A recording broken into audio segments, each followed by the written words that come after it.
নদিয়ার কল্যাণীতে বাজি কারখানায় বিস্ফোরণের ঘটনায় ইতিমধ্যে সরগরম রাজনৈতিক মহল। শুক্রবার বাজি কারখানায় বিস্ফোরণের ঘটনার পর সংবাদ মাধ্যমে ধরা পড়েছিল কারখানার মালিক খোকন বিশ্বাসের বাড়ির ছাদে মজুত রাখা নিষিদ্ধ বাজির ভাণ্ডার। গতকাল উপস্থিত হয়েছিলেন ফরেন্সিক টিম। আজ ঘটনাস্থলে আসলেন CID bomb squad disposal team. সাথে উপস্থিত ছিলেন দমকল ও স্বাস্থ্য দপ্তরের আধিকারিকরাও। সিআইডির 5 সদস্যের প্রতিনিধি দল ঘটনাস্থলে এসে ভস্মীভূত কারখানা এবং কারখানার মালিক খোকন বিশ্বাসের বাড়ি থেকে উদ্ধার করে নিয়ে গেল বিপুল পরিমাণ নিষিদ্ধ বাজি তৈরির সামগ্রী। দমকলের সাহায্যে আটক করা নিষিদ্ধ বাজিগুলি নিষ্ক্রিয় করে এবং থানায় নিয়ে যাওয়া হলো। এই নিষিদ্ধ বাজি এবং বাজি তৈরির সামগ্রী এই বিষয়ে কি বললেন সিআইডি বোম ডিসপোজাল টিমের আধিকারিকরা। আপনারা দেখছেন নিউজ নদিয়া এক্সপ্রেস। চ্যানেলটিকে সাবস্ক্রাইব, লাইক, শেয়ার এবং ফেসবুক পেজটি ফলো করুন আর দেখুন নিউজ নদিয়া এক্সপ্রেস। আমরা যে কোন নমুনা পেয়েছি নমুনাগুলো দিয়ে দেওয়া হয়েছে থানাদের। আমরা কিছু আমরা আচ্ছা যে ঊর্ধ্বতন আধিকারিক যা বলবে আমাদের ঊর্ধ্বতন আধিকারিকরা বলবে, আমরা কিছু বলতে হবে। স্যার নিষ্ক্রিয় যে নিষিদ্ধ বাজি ছিল সেগুলো কি উদ্ধার করলেন? পড়ে গেছে, কার চশমা পড়ে গেল। নিষিদ্ধ বাজিগুলো কি উদ্ধার করলেন? সেগুলো থানা যা করেছে আমরা কিছু না, থানা এই সব কিছু করেছে, থানাদের দিয়ে দেওয়া হয়েছে। আমরা কিছু বলতে হবে। স্যার আপনার কতজন প্রতিনিধি দল ছিলেন? আমরা 5 জন ছিলাম। 5 জন ছিলেন।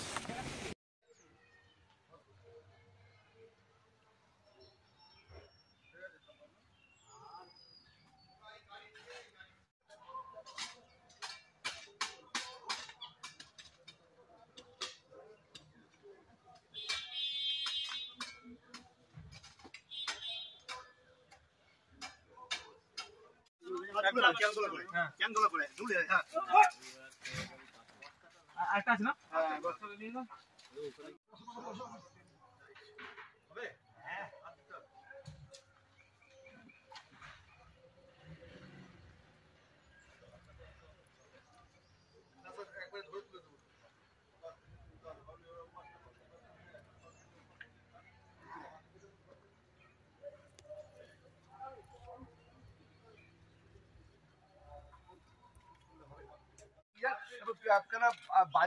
বাজার মূল্য লক্ষাধিক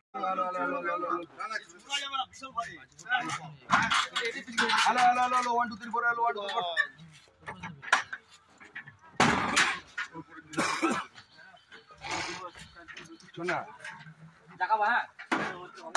বলবো বাজি খাচ্ছে, বাজি সামনে যাবে দায়িত্ব করবি।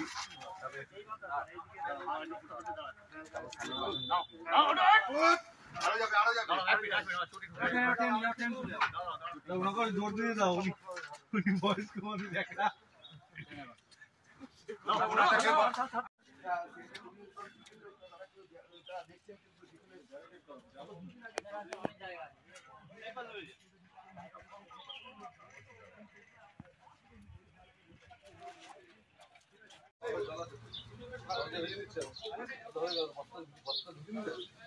লাইভে পেয়েছি।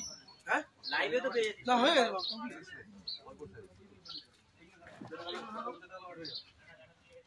এইগুলো না আর ওইগুলো ভিতরে নিয়ে চলো।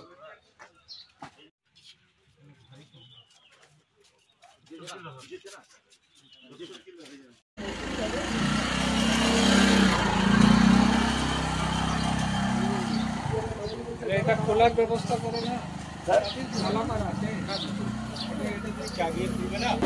না না তালাটা ভেঙে না এটা উঠানো।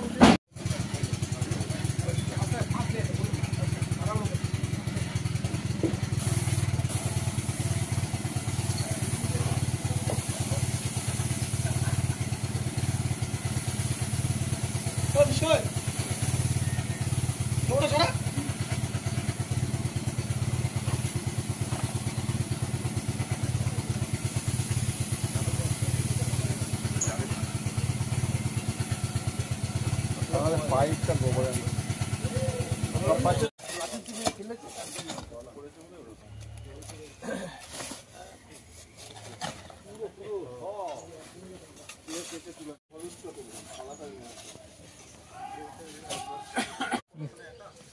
এখানে চলে আসো, বাস এখানেই থাকবে।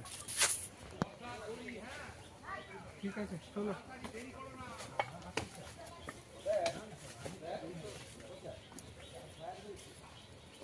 হ্যালো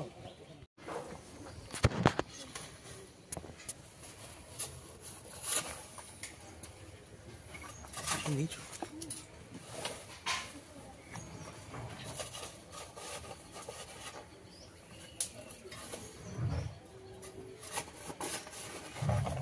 জল লেগে এবার পাথরে না শুনলি হ্যাঁ জল পড়ে পাথর